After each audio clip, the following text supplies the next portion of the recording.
Esse é o Ancapso e nós vamos falar sobre a situação na Ucrânia. Hoje, dia 14 de abril de 2023, são 8 horas da manhã aqui no Rio de Janeiro, 2 horas da tarde lá em Kiev, no momento que eu gravo esse vídeo, e foi identificado o responsável pelo vazamento dos documentos confidenciais americanos que a gente vem tratando aqui ao longo das últimas semanas, né?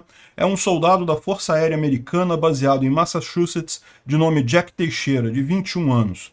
O rapaz foi identificado pela Bellingcat, tá? Que é um jornalista, um grupo de jornalistas investigativos búlgaros, mas que atua no mundo inteiro no final das contas, e depois foi confirmado pelo New York Times, e só depois o Pentágono foi lá e prendeu o cara. Ou seja, antes da investigação interna do Pentágono chegar no cara, os jornalistas investigativos do mundo, através da internet, conseguiram essa informação. E o bacana é que você vê como é que a informação pela internet ela está realmente crescendo de patamar, né? Hoje em dia, eu já falei isso várias vezes, a quantidade de informação que você tem sobre a guerra, que é coletada, que é sistematizada por pessoas fazendo isso de graça na sua casa e coisa e tal, é realmente impressionante.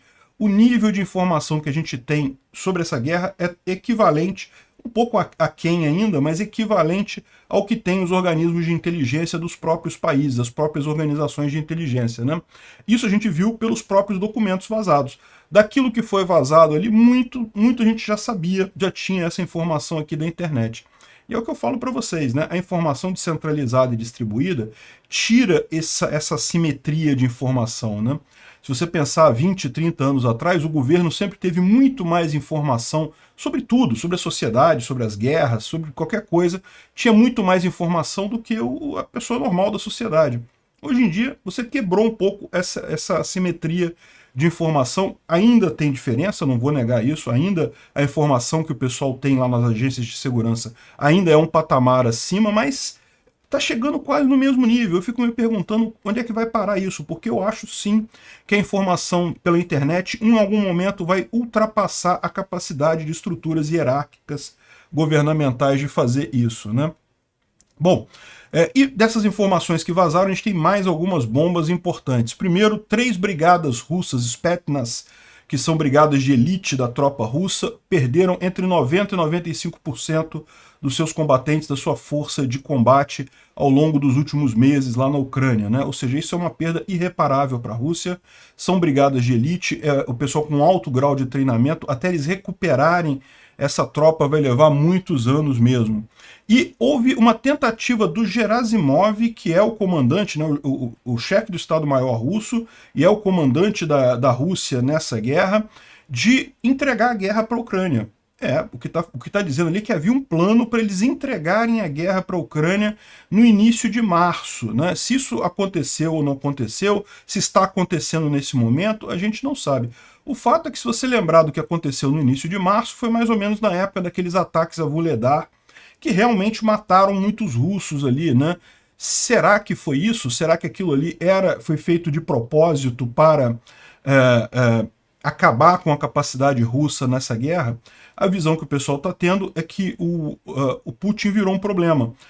Essa guerra já está perdida para a Rússia, o pessoal agora está tentando sair dela. E a elite russa ali, o topo russo de comando, já está querendo sair dela, né? E Putin pode ter se tornado um problema para isso, por isso que isso foi feito quando Putin estava fazendo radioterapia para justamente ele não poder interferir, né? E aí o fato de ele fazer radioterapia é mais uma dica de que ele efetivamente tem câncer, que é uma suspeita que vem rondando aí há muito tempo a comunidade, né? Bakhmut resiste. Hoje, dia 14 de abril, vocês lembram, era a data limite que foi dada pelos comandantes russos para a tomada de Bakhmut completamente. Esse último esforço que os russos fizeram, mandaram um monte de tropa para lá, tiraram gente aqui de Kriminá, tiraram um monte de tropas de Kriminá, jogaram para Bakhmut com o objetivo de até 14 de abril tomar a cidade, e hoje é 14 de abril e eles não tomaram a cidade. Talvez por isso, de ontem para hoje, teve uma diminuição na intensidade dos ataques, ainda houveram vários ataques, mas houve uma diminuição nessa intensidade, né? E, por fim, jornalistas do Washington Post fizeram uma matéria dizendo que o Ocidente esperava que Lula fosse um parceiro do Ocidente, que ajudasse ao lado certo da coisa, mas foram iludidos pelo Lula, que tinha outros planos, né? só foram iludidos porque não assistiam ao Ancapsu. Aqui eu falei desde o início, expliquei direitinho desde o início. Olha só, Lula é muito pior que Bolsonaro. Não estou dizendo que Bolsonaro seja perfeito, não. Ele errou também na questão da Rússia, com certeza errou. Lula é muito pior do que Bolsonaro. Se alguém apoiou Lula achando que ele ia ser melhor do que Bolsonaro, meu amigo, eu só posso lamentar, né? O Lula é alinhamento automático ao tudo que pior tem no mundo, tudo quanto é ditadura de esquerda decadente que tem no mundo, o Lula vai querer chupar o pau, né? Tudo quanto é tirano de merda que tem no mundo, o Lula vai querer mamar o cara, não tem jeito. Vamos falar sobre esses e outros assuntos em detalhes. Essas notícias foram sugeridas por Speedrun do Cachaceiro para acabar com o país, a Dilma voltou e já dilmou, e várias outras pessoas. Obrigado aí ao pessoal que sugeriu a notícia, obrigado a você que está assistindo o nosso vídeo. Se você gosta do nosso conteúdo, por favor, deixa o seu like e se inscreva aqui no canal, né? Pois bem, vamos dar uma olhada nas notícias, porque isso daqui já foi amplamente divulgado, mas é importante a gente ressaltar alguns pontos aqui. Esse rapaz aqui se chama Jack Teixeira, e ele era um membro da Guarda Aérea Nacional de Massachusetts, ou seja, um soldado da Força Aérea Americana lotado lá em Massachusetts, e ele participava de um grupo de inteligência. E parece que na época da pandemia ele organizou um Discord server e coisa e tal, e começou a conversar com um monte de gente. Ele é um garoto de 21 anos, mas ele era o velho do grupo, né? Ele era o mais sênior do grupo ali. E talvez para impressionar os amigos e coisa e tal, ele acabou mostrando os documentos que ele tinha acesso nesse trabalho de inteligência que ele fazia lá nesse grupo aéreo de Massachusetts, né? E isso é uma coisa curiosa realmente, porque a gente já viu pessoas vazarem documentos confidenciais para vender para o inimigo, para prejudicar o próprio país, por um monte de motivos ideológicos. Aparentemente não foi nada disso. O caso dele foi um caso de vaidade pessoal. Ele queria mostrar para a garotada como ele era mais esperto, que ele tinha acesso a um monte de coisa. Enfim, infelizmente os prospectos para ele não são bons, ou seja, infelizmente, né, o cara fez uma merda mesmo enorme, tem que pagar por isso. Esse tipo de crime é considerado traição, então vai ficar entre prisão perpétua ou pena de morte para ele a partir de agora. Então não resta muita alternativa. E outra coisa que o pessoal fala é que ele era muito nacionalista, ele era muito pessoal americano mesmo e coisa e tal. O sobrenome Teixeira levantou alguma possibilidade dele ter ascendência brasileira, mas não ficou nada comprovado disso, tá? Teixeira também é um sobrenome comum em Portugal, em vários outros lugares. Então, na verdade, no México, ele é americano, a família dele é americana, mas poderia ter ascendência, né, estrangeira. Mas não tem nada comprovado até onde a gente sabe. Enfim, e ele era de uma família muito patriótica, né? Ele realmente gostava do país, era a favor dos americanos, gostava de trabalhar na Força Aérea e coisa e tal, e no entanto fez isso por vaidade. Realmente fica um alerta aí pra galera, porque eu fico imaginando, se isso aconteceu com esse cara, será que já não teve outros servidores de Discord aí com esse tipo de problema, né? Porque a verdade é essa, as pessoas quando tomam decisões racionais sobre o que fazer da vida, é relativamente fácil você contornar isso, né? A pessoa ela pode ser do mal, mas se ela está agindo racionalmente, você consegue controlar aquilo ali. Agora, quando a pessoa toma atitudes totalmente sem propósito, totalmente malucas, né? Aí é mais difícil você controlar, porque não tem nenhuma motivação certa para isso, né? E explica bem por que foi esse tipo de documento que foi vazado, porque na verdade foram documentos aleatórios, ele só queria mostrar que ele tinha acesso a documentos e coisa e tal, então não houve tipo um vazamento sobre esse assunto ou sobre aquele assunto e coisa e tal, era só isso daí. Uma outra pergunta que muita gente está fazendo é: como que um rapaz de 21 anos tem acesso a documentos tão confidenciais lá na Força Aérea Americana de Massachusetts, né? Porque, veja, em tese, documentos confidenciais deveriam ser distribuídos na base do necessidade de saber. Então, você só tem acesso à informação se você precisa saber daquela informação. Até onde a gente sabe, essa base aérea de Massachusetts pode até ter algum apoio à operação na Ucrânia, ou envio de armas e coisa e tal, mas não precisava saber da contraofensiva ucraniana, por exemplo, não faz sentido isso, né? E aí o que eles estão dizendo é o seguinte, porque na verdade ele tinha uma clearance alta porque ele atuava num sistema de inteligência dentro dessa base. Então ele fazia um trabalho dentro desse sistema, então como ele tinha esse clearance, né, que é um nível de acesso mais alto lá dentro, ele conseguia ter acesso a essa documentação toda mais completa lá. Mas mesmo assim, a informação que ele tinha não era a mais específica da guerra, era mais informação genérica que era distribuída para vários lugares lá, para várias bases americanas lá nos Estados Unidos, né? Não é incomum isso, tá? Essas bases militares todas, o pessoal gosta de manter o pessoal informado sobre o que está acontecendo. Então é uma espécie de briefing. Não chega a ser informação detalhada do que está ali, mas é uma informação de alto nível para você ficar a par. É lógico, ninguém espera que a pessoa precise agir em alguma coisa naquele sentido, né? Os militares americanos lá nos Estados Unidos não têm que fazer nada com relação à guerra da Ucrânia nesse momento, mas é importante eles ficarem sabendo, até porque as pessoas têm curiosidade natural e também ficam sabendo do que está acontecendo, né?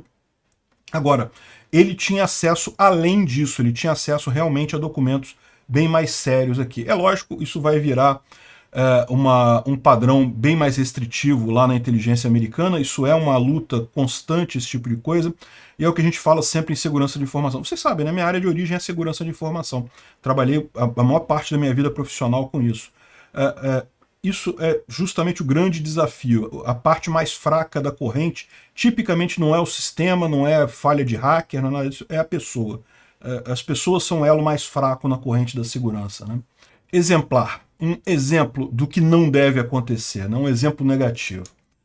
Bom, agora vamos às coisas curiosas. Como é que descobriram o cara? Olha só como é que descobriram ele, né? O Arik Toler, que é do Bellingcat, que é um jornal investigativo búlgaro, né, como eu falei, né, é do Christo Grozev. A gente já fez trouxe várias informações deles aqui. E justamente eles fazem isso, eles fazem jornalismo investigativo usando internet, usando entrevista, usando os meios abertos de informação. E conseguem muita coisa, né? E aí o que eles fizeram? Eles começaram a procurar fotos na internet de possíveis suspeitos e acharam a foto do Teixeira, né, do Jack Teixeira, na cozinha dele. Isso aqui foi uma foto que ele botou na conta pessoal dele. Por quê? Porque aqui não tem nada, não tem documento secreto nenhum, tá vendo? Mas aqui você vê qual era o padrão da mesa da cozinha dele. E aí quando você vê o documento secreto que ele tirou a foto e olha só, o padrão aqui da mesa bate direitinho, ou seja, dá para ver que ele estava na cozinha da sala da casa dele e tirou a foto do documento secreto, dá para ver o padrão certinho aqui entre o tipo do mármore aqui, nesse tipo de coisa, e acabaram identificando ele dessa forma, né? Um esforço de investigação bem interessante, bem frutífero, na verdade. Mas, na verdade, o que aconteceu? Eles começaram investigando o tal do Luca, né? Que o Luca é o cara que pegou o documento nesse fórum subsidiário, vamos dizer assim, e botou no fórum do Minecraft. Aí no fórum do Minecraft, que é um fórum que mais gente assiste, a coisa expandiu, né? Então, começaram investigando esse cara, aí esse cara falou sobre quem era a pessoa, mas não disse o nome. E aí, a partir da lista de amigos desse cara, eles pegaram os amigos desse cara, né, no Facebook, no Instagram e coisa e tal, e começaram a fazer essa investigação e chegaram no Teixeira, aqui no Jack Teixeira. O cara já foi preso, a pena vai ser dura, enfim, definido esse caso aqui. Né? Mas o curioso é isso, né? Como é que quem identificou o cara não foi a investigação do Pentágono. A investigação do Pentágono estava começando ainda. Quem identificou o cara foi o pessoal fuçando na internet. E isso é um ponto muito importante para o libertarianismo e para o anarcocapitalismo. É você ver como que a informação descentralizada ela acaba com essa simetria de poder. É muito mais fácil ter um monte de gente pesquisando uma massa de dados monstruosa do que você ter pessoas especializadas com sistemas especializados numa estrutura hierárquica que vai fuçando a coisa. Do outro lado, você tem uma quantidade tão grande de gente fuçando que você acaba chegando nisso daí, né? E o que a gente tem visto é isso, não só na investigação para chegar no cara, mas como coloca aqui o Tendar também, o quanto que você olhando as informações que estavam nesses relatórios internos do Exército, e você comparando isso com o que a gente tem aqui na internet, que a gente pega desses sites aqui, que o pessoal divulga, gratuito, ninguém cobra nada não, o pessoal faz... O pessoal que gosta desse tipo de coisa faz essas visualizações, né, faz essas geolocalizações e contagem de equipamentos e tudo. O pessoal faz porque gosta de fazer mesmo. Então, você tem uma informação muito mais significativa, uma informação muito mais importante, de forma mais efetiva, mais barata, e que não ficou nada a dever à inteligência americana. Ou seja, veja, o Jack Teixeira, embora fosse um cara bem subsidiário, ele tinha acesso a altos padrões lá, a um clearance muito alto da inteligência americana. E bem, é verdade que pode ser que ele não tivesse acesso a toda a documentação, toda a informação que os americanos têm sobre a guerra na Ucrânia, mas ele tinha acesso a uma boa parte dela. E aí quando a gente vê os dados que estão vazando, a gente percebe que muito do que ele fala ali a gente já discutiu aqui, né? Então o Tendar fala aqui até, poxa, o cerco iminente a Bakhmut, há 7 semanas atrás, a gente falou sobre isso aqui, né? Sobre a discussão se deveriam recuar, se deveriam ficar em Bakhmut, coisa e tal, e finalmente o Zelensky chamou todo mundo, fez a reunião lá, não, vamos manter Bakhmut, coisa e tal. Ou seja, tudo isso daí foi definido, a gente sabia do que estava acontecendo, eles tinham informação de pior qualidade do que a gente aqui, né? Então, falando sobre o cerco, e também aí eles lembram de outra coisa aqui, que esse mesmo pessoal foi quem achou que de fato a Rússia iria invadir a Ucrânia completamente em 3 dias, né? Era a previsão de todo mundo. Eu confesso para vocês que eu também, no início dessa guerra, achava que a Ucrânia iria perder a guerra, porque o poderio militar russo é muito superior ao ucraniano, né? Por mais que a Ucrânia esteja certa, por mais que a Rússia esteja errada, o fato é que, no final das contas, não ia ajudar muito a Ucrânia, mas realmente surpreendeu todo mundo, inclusive a inteligência americana, que achava também que a Ucrânia ia cair. Isso é um problema, né? Porque, como a gente falou, as armas ocidentais só começaram a chegar na Ucrânia depois que a Ucrânia deu mostra de que não iria cair. Evidente que os americanos não iriam mandar armas para a Ucrânia sabendo que a Ucrânia iria perder em 3 dias, porque essa arma ia cair na mão dos russos. Não tem porquê, né? E por mais que mandassem algumas armas, não faria essa diferença toda. Mas quando a Ucrânia mostrou que ela sozinha segurava os russos, aí a coisa mudou de figura. Enfim, a qualidade da inteligência americana não parece ser tão maior do que a qualidade da inteligência que a gente tem na internet de forma geral. É impressionante isso. E está de acordo com o que eu falo da teoria da informação descentralizada, derrubando o custo de transação e dessa forma reduzindo estruturas hierárquicas, tornando estruturas hierárquicas como o Estado, como o Exército, muito menos eficientes do que estruturas descentralizadas, estruturas abertas até para guerra, até para coleta de informação, né? Bom, e tem algumas informações que estão surgindo aí que são bem interessantes, né? De novo, isso aqui não tem nada assim de grande novidade, porque a gente sabe muito disso daqui, mas olha só. O 22º e mais duas outras brigadas Spetsnaz, que são brigadas de elite do exército russo, sofreram um nível de atrito de 90% a 95%. Então, na avaliação do pessoal, a 346ª Brigada perdeu a brigada quase inteira. Apenas 125 pessoas estão ativas de 900 que foram inicialmente colocadas na guerra, né? Ou seja, está mostrando aqui dos problemas das grandes perdas russas nessas tropas de elite. Isso a gente já vinha falando, principalmente a questão ali em Vuhledar, os russos perderam as brigadas Marine. Ali em Vuhledar não era Spetsnaz, ali era Marines, né? Mas da mesma forma, uma tropa de elite também foi totalmente destruída. Bom, e o que ele fala aqui é que o maior problema é a perda de experiência nessa tropa de elite, ou seja, um soldado da Spetsnaz requer pelo menos 4 anos de treinamento especializado. Ou seja, isso vai levar pelo menos uma década até Moscou conseguir reconstruir essas unidades aí de novo para ter uma força de elite significativa, né? Tem muita coisa interessante. Agora, nada mais interessante do que isso daqui. Isso daqui é uma que realmente pegou muita gente de surpresa. Essa informação a gente não tinha. Bom, parte dessa informação a gente não tinha, né? Olha só, o Putin está recebendo quimioterapia para câncer e o general principal dele estava planejando entregar a guerra enquanto ele fazia o tratamento, né? Isso seriam rumores detalhados nos documentos vazados americanos. Então, veja, que o Putin tem câncer, a gente já tem esse rumor circulando há um bocado de tempo, né? Inclusive, segundo o general SVR, é certeza, ele está fazendo tratamento o tempo todo e coisa e tal, já descreveu o tipo de câncer que é câncer na laringe, né, e não sei o que lá, enfim, segundo ele já está certo. é aquilo que eu falo para vocês. O general SVR nem sempre acerta as coisas, mas de vez em quando ele acerta umas coisas, né? Enfim, o Putin ter câncer é perfeitamente possível, né? Ele é um senhor de idade já, é bem possível que aconteça isso. Agora, o fato do Gerasimov querer entregar a guerra é que é o mais curioso disso daqui. Olha só o que diz o documento, né? Eles botaram aqui umas caixas para não mostrar o nome das pessoas referenciadas, mas no dia 17 de fevereiro, essa pessoa descobriu de um plano russo para entregar a chamada Operação Militar Especial, né?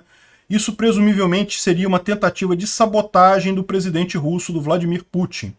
De acordo com alguma pessoa que recebeu a informação de uma fonte russa não identificada com acesso aos oficiais do crime. Ah não, tá de sacanagem que o pessoal tá pegando o general SVR aqui. Olha só, eu não duvido nada, porque o general SVR fala exatamente isso, né?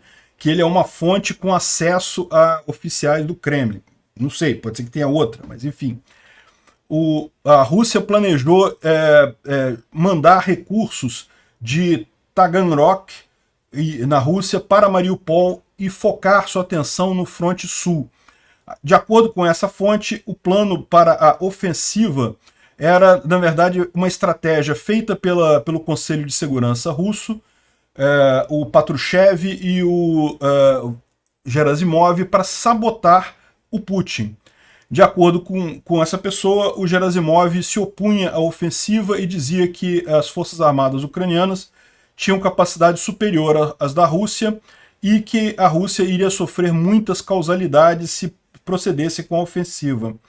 E em 22 de fevereiro indicou que Gerasimov planejou continuar esses esforços de sabotagem da ofensiva com o intuito de jogar a guerra, ou seja, de entregar a guerra em torno de 5 de março, que é quando Putin estaria alegadamente planejando uma rodada de quimioterapia, né?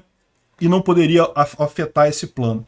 Cara, isso tem muita pinta de coisa do general SVR entrando dentro da inteligência americana, né? Mas olha só, o que ele está fazendo aqui? É o que a gente viu acontecer realmente. Lembra que eu fiz vários vídeos aqui falando que os russos estão mandando tropas para Mariupol, estão preparando ataque em Vuhledar, e os tentaram ataque em Vuhledar, vários ataques acabaram totalmente destruídos em Vuhledar, e os ucranianos atingiram essa retaguarda russa ali em Mariupol, em Berdiansk, em outras cidades ali mais da retaguarda russa, justamente destruindo essas tropas e equipamentos e coisa e tal. Ou seja, parece que aquilo ali foi sabotagem mesmo. Os russos mandaram as tropas ali para sabotar o esforço de guerra, para enfraquecer a posição do Putin e, quem sabe, fazer o Putin desistir desse troço, né? Porque o que o pessoal está vendo é que o Putin entrou nessa guerra. Essa guerra, se tivesse terminado como o Putin esperava, em poucos dias, no máximo em um mês, tudo bem, ele teria ganho, teria conseguido os objetivos dele. Depois que passou desse período, ele não tem mais como ganhar. Ele não tem como mais conseguir nada. Ele sabe que mesmo manter esses territórios na Ucrânia seria impossível. Então, o que acontece agora, né? O Putin não quer sair porque isso seria o fim político dele, evidentemente. O pessoal na Rússia pode estar forçando essa saída do Putin, forçando esse tipo de coisa, né? Enfim, vamos ver, mas é uma informação interessante. Porque, olha só, tá aqui essa informação com vários indicadores aqui de confidencialidade, que é informação confidencial e não sei o que lá. No Forne, olha só, não pode informar para agentes estrangeiros e coisa e tal. Muito curioso isso. Bom, isso aqui é uma estrada lá em Moscou chamada Simferopol. Vamos falar um pouco agora da situação lá na Ucrânia e coisa e tal. Simferopol Highway, que é uma estrada lá pegando fogo aqui, um grande incêndio nessa região aqui, próximo a Moscou, mais um incêndio de Moscou, padrão, normal, comum. Isso daqui foi um ataque feito pelos ucranianos a uma base russa ali em Kherson, né? Na região de Kherson. Parece que os ucranianos fizeram alguma ação ali na região, né? E depois demoliram a base russa nessa área aqui. Tá vendo? Tá a base toda demolida aqui. Isso daqui é antes, como era antes. Não parece a mesma coisa não, né? Parece um pouco diferente isso daqui. Pode ser uma outra visão. Ah não, é porque é a cor do telhado que mudou, tá vendo? Eles mudaram a cor do telhado aqui de uma foto para outra. Mas a região é a mesma aqui no rio Dnipro, né? ali na margem esquerda, ali em Kherson. Os ucranianos fizeram alguma operação ali e acabaram explodindo aqui esse agrupamento de tropas russas ali, né? Nessa região aqui, ó. O Samuel Bendit está trazendo aqui uma reportagem que saiu numa revista russa sobre uma série de táticas que os ucranianos estão usando e que os russos não conseguem fazer. Então, eles estão preocupados com isso. Os ucranianos conseguem fazer essas coisas, os russos não, né? Então, eles falam aqui sobre emboscadas. Os militares ucranianos fazem uso aberto de emboscadas que consistem em arranjos em arbustos, né? E locais de floresta e coisa e tal, e daí isso em torno de curvas, né, feitas ali na passagem da floresta e tal, e quando os militares russos avançam, a emboscada entra em ação, né, e daí fazem depois uma retirada rápida, né. Emboscada, para quem não sabe, você sabe que o seu inimigo vai passar numa região específica, que é uma região só tem aquela passagem ali, então você bota um monte de soldado escondido ali próximo desse local. Quando o inimigo passa, você deixa o inimigo passar. Quando o inimigo já está quase todo passando, aí você começa a atirar nele de forma que ele não tem como retroceder, porque você está fazendo o tiro, né? E tem algumas outras técnicas ainda, que você bota uma pessoa para atirar neles de um lado, aí todos os pelotões, todos os soldados do inimigo acham que a sua tropa está do lado de lá, aí eles começam a atirar naquele sentido, enquanto na verdade a sua tropa está do outro lado. E aí, na confusão, um monte de tiro, o tempo que leva para eles perceberem que na verdade estão atirando para o lado errado, você consegue matar um monte dos caras, né? Então, e depois o ideal é que essas pessoas depois fujam rapidamente para não serem atingidas pelas tropas. Tipicamente é uma tropa muito menor que acaba destruindo uma tropa muito maior nessa emboscada. Os ucranianos usam artilharia de longo alcance até 30 km, sendo guiada por UAVs, né, por drones, né? Isso os russos fazem também, tá? Eu não sei o que ele está falando aqui, porque os russos fazem isso também. Talvez com constante rotação e reagrupamento de unidades para manter a defesa móvel. Talvez seja esse o ponto aqui. Os ucranianos fazem isso, fazem com rotação muito rápida, né? As unidades ucranianas usam guerra eletrônica, sensores e coisa e tal, de alta precisão, e tem tablets com software que troca informação pela internet, mandando tarefas e coisa e tal. Isso a gente já falou, de fato os ucranianos têm um sistema muito bom de informática, não só o sistema deles de artilharia, que é uma espécie de Uber da artilharia lá, fiz até um vídeo sobre isso lá no Visão Libertária há um tempão já, mas eles têm também tablets com informações estratégicas e coisa e tal, muito interessante o sistema dos ucranianos. Ele fala aqui ataques rápidos, né, de grupos de 10 pessoas, 2 ou 3 veículos com morteiros, que atingem 2 ou 3 minutos depois de descobrirem as posições, porque os soldados russos usaram celulares, né, que denuncia a posição. Enfim, ele fala um monte de coisa aqui, fala também sobre os problemas russos, né, movimentação caótica de colunas militares e coisa e tal, critica muito os russos nessa estratégia dele. Bem interessante essa reportagem. A reportagem saiu em russo, numa revista militar lá na Rússia, né? E, bom, falando sobre Bakhmut, várias fontes russas estão falando sobre uma tática usada em Bakhmut, que a gente já falou aqui, que consiste justamente de eles saírem, abandonarem o prédio, aí os russos acham que vão pegar aquela posição, entram no prédio e o prédio acaba sendo destruído, né? Alguns dias atrás, em Artemivsk, né, que é o nome que os russos dão para Bakhmut, o comandante de um dos esquadrões de assalto do Wagner disse que os militares ucranianos estão enganando esses esquadrões para entrarem nas fortificações, entrarem em prédios, como se estivessem abandonando eles e depois explodindo esses prédios. E isso é uma prática comum, isso daí, né? E tem, de fato, várias imagens desse tipo de ação, né, que a gente já viu.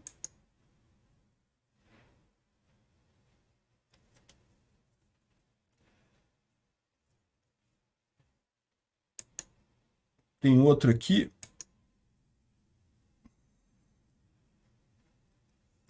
Um monte de imagens nesse videozinho, justamente de prédios sendo destruídos ali, né? Aqui tem a localização desse vídeo, que é nessa rua aqui, ó, é especificamente nessa região aqui de Bakhmut, tá? Essa região que foi recém-conquistada pelos russos aqui. Os russos recentemente tomaram esse estádio, essa região aqui, e acabaram sendo pegos aí por essas explosões nesses prédios altos que tem aqui, né? E é o que descreveu também o Reporting from Ukraine, né? Esse canal é muito bacana. E ele está falando aqui justamente sobre essas ações. O Wagner conseguiu avançar aqui, mas no que avançou nessa região, os ucranianos minaram os prédios e destruíram mais um monte deles, né? Segundo ele está dizendo aqui, o grupo Wagner, o Prigozhin, falou ontem que ele teria abandonado as pinças, né, a parte que cerca Bakhmut, mas a cidade continuaria sendo o grupo Wagner, mas pelo que tem de informação, no final das contas, o grupo Wagner já abandonou tudo, mesmo essas outras regiões aqui, esses ataques aqui dentro estão sendo feitos por soldados russos, né, de tropas de elite russas, não mais pelo pessoal do Wagner, simplesmente porque não tem mais. O grupo Wagner se atritou completamente ali em Bakhmut, né? Paystyle One está falando que os ucranianos estão fazendo contra-ataques no norte e no sul, usando artilharia como cobertura. Os russos estão sem artilharia, sem suporte de artilharia nesse momento. Durante a última noite, eles conseguiram atravessar novamente a linha de trem, né? Mas os ucranianos estão puxando eles de volta. E os russos também trouxeram T-90M para lutar lá em Bakhmut, o que provavelmente sugere que esses tanques foram removidos da linha de Kreminna e Svatov, porque eram lá que eles estavam, sua principal uso, né?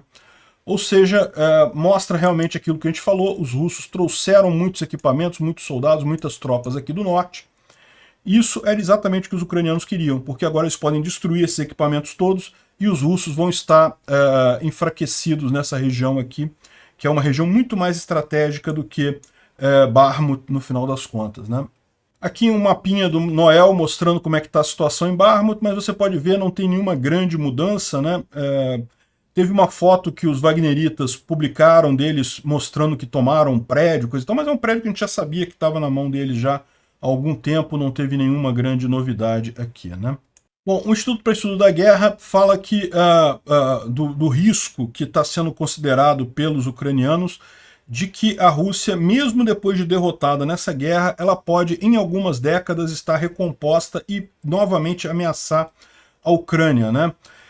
Esse tipo de coisa é verdade, mas o que ele provavelmente está querendo colocar aqui é da importância da Ucrânia entrar para a OTAN ou ter garantias grandes para evitar esse tipo de coisa. Porque, né, mesmo que a Ucrânia ganhe essa guerra agora, expulse totalmente os russos do território ocupado, certamente vai haver uma pressão política na Rússia para reconstruir essas forças e no futuro tentar isso novamente, né? Eles também ressaltam dois pontos importantes aqui. O Putin pessoalmente aprovou a prisão do jornalista do Wall Street Journal, o Evan Gershkovich, que a gente falou algum tempo atrás. E o FSB está culpando o Leonid Volkov e o Ivan Jdanov como sendo os culpados pelo ataque que matou o Vladlen Tatarsky, né, lá em São Petersburgo. Esses dois caras estão sendo acusados disso, mas eles já estão no exterior e eles fazem parte do partido do Navalny, né, fazem parte da oposição russa. Segundo eles estão dizendo, a declaração deles é que, na verdade, o FSB está fazendo isso para tentar limpar a oposição, eles não têm nada a ver com isso, eles querem só dar um jeito de culpar essas pessoas da oposição ao Putin, né? Bom, uma coisa muito curiosa, né? Esse Luo Yuan é um especialista militar chinês e ele deu uma palestra, né? Essa palestra acabou saindo na internet aí. Ele parece que ele é um general do People Liberation Army, do exército chinês, e ele está falando aqui em um evento e ele fala sobre a visão chinesa dessa guerra na Rússia, né? Então, a grande questão que ele coloca aqui é uma questão que tem incomodado todo mundo, mas que pouca gente tem falado sobre isso, que é por que eu penso que a Rússia está lutando de forma tão passiva, né? Ou seja, em última análise, por que deu errado essa invasão da Ucrânia pela Rússia? E eu tenho certeza que muita gente na China tem essa preocupação, porque você sabe, a China planeja em algum momento no futuro invadir Taiwan, e eles têm o mesmo problema. Olha o que eu falo para vocês, a importância da Ucrânia ganhar essa guerra. A Ucrânia ganhando essa guerra, ela não apenas impede o avanço da Rússia, mas também manda um sinal muito claro contra essas potências que querem invadir outros países por questão territorial e coisa e tal. Então, olha o que o cara fala aqui, né? Por que a Rússia... Enfim, por que o exército russo de hoje não é o mesmo que o exército soviético do passado, que o exército soviético tinha toda uma grandeza e coisa e tal. E qual que é a conclusão que o rapaz chega? O que falta no exército russo é que ele não está na liderança do Partido Comunista Russo. O que falta é comunismo. Eu tô falando para vocês, esse pessoal chinês é tudo meio pancado, meu amigo. Eles entram pro exército para servir as suas famílias, para fazer uma forma de vida, né? Para ter dinheiro e prover para suas famílias, não pelo amor ao comunismo, não porque eles são obrigados pelo Partido Comunista, né? Então o exército perdeu a sua vida, né? O seu sentimento de vida. Um chefe de departamento, um comissário, um instrutor e coisa e tal, eles podem trabalhar tanto com a caneta quanto com a arma, né? Eles seriam capazes de mobilizar as pessoas para a guerra, mas isso não existe mais lá na Rússia. E também o exército perdeu seus modelos, né, a liderança e sua espinha dorsal. Porque quando você olha para o Partido Comunista dá o exemplo de como o exército deve se pôr. Caramba, bicho, esse pessoal está muito iludido da vida. Eu vou ser sincero com vocês, eu quase tenho vontade de ver a China invadindo Taiwan, porque vai ser outra que vai levar uma surra enorme. A corrupção no exército chinês é monstruosa de grande. É talvez pior do que no exército russo, a corrupção lá na China. Enfim, o pessoal fica com essa ilusão de que o partidão representa o exemplo para a população. Bom, e a China disse aqui que não vai vender armas para nenhuma parte envolvida nessa situação da Ucrânia, nem para a Rússia, nem para a Ucrânia. E pode ser que em parte disso seja justamente porque os americanos pegaram os chineses no contrapé, né? Parece que a China, pelo que se revelou naqueles documentos vazados, a China estava de fato planejando mandar armas para a Rússia, mas como foi descoberto o plano, eles decidiram agora abandonar essa ideia, porque seria complicado para a China lidar com sanções americanas, né? Agora, depois do discurso do Macron querendo se aproximar da China, dizendo que, né, que a Europa tem que se afastar da influência americana e coisa e tal, a comunidade europeia respondeu a isso dizendo que vai ser muito difícil a comunidade europeia manter relações de confiança com a China, que todos nós queremos, se a China não contribuir para uma solução política baseada na retirada russa dos territórios ucranianos. Ou seja, o que eles estão dizendo aqui é deixando claro que não é plano de, não, cede um pedacinho aqui, não. A China tem que forçar a Rússia a sair totalmente do território ucraniano, e isso seria fundamental para a confiança entre Europa e China, né? A Corte Arbitral de Haia, né, o Tribunal Penal Internacional, ele ordenou a Rússia pagar 5 bilhões de dólares para a Ucrânia de indenização pela tomada de ativos da Naftogaz, que é a empresa de gás ucraniana, lá na invasão da Crimeia em 2014. Né? Esse processo costuma demorar mesmo, né? Saiu agora essa decisão, e essa decisão, lembra, você pode falar assim, mas a Rússia não vai pagar agora, né? A Rússia não vai, mas está cheio de recurso da Rússia que está travado em bancos europeus. Então é só pegar dinheiro ali, tinha que ter que pagar, tá aqui, já dá para a Ucrânia, já tem o caminho legal para mandar esse dinheiro para a Ucrânia, né?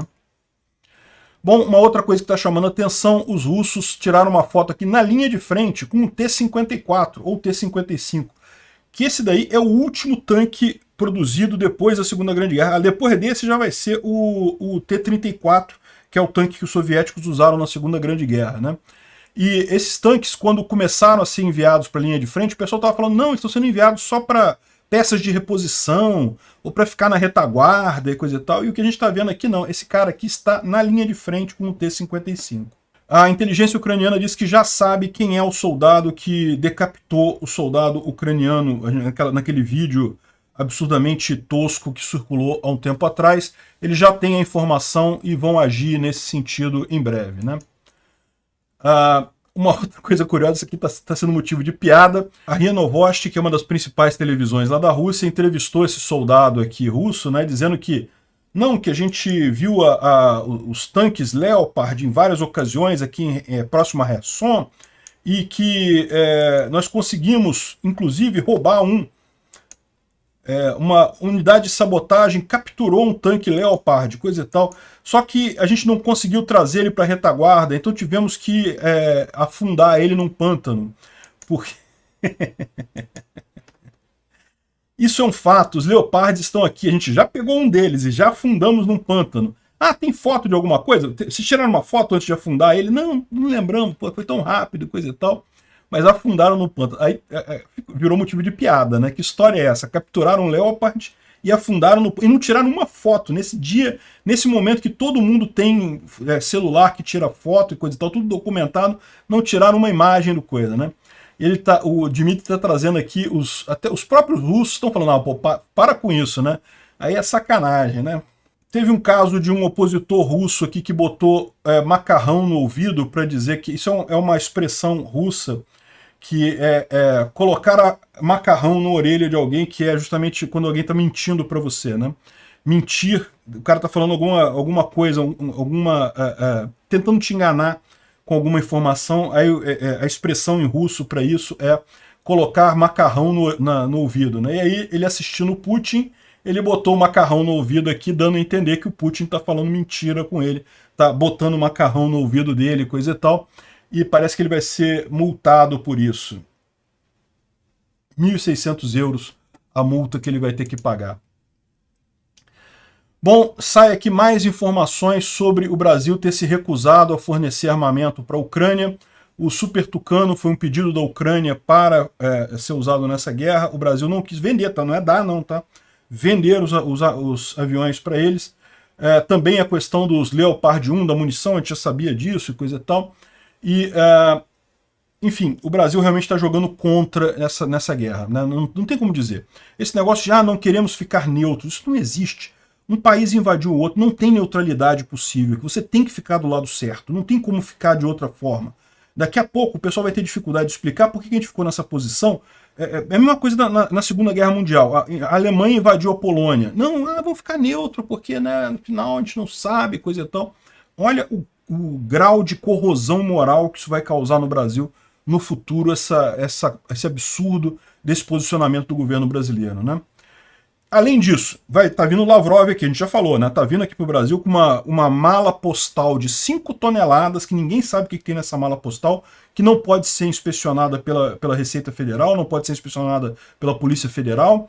Enfim, o cara vem aqui no Brasil. Adivinha onde mais ele vai? Ele vai no Brasil, Venezuela, Cuba e Nicarágua. Olha só o retrato de que é o Brasil hoje na geopolítica mundial com o Lula. É o que eu falei para vocês, o Lula é automático o alinhamento com os piores ditadores, os piores tiranos comunistas desse mundo, né?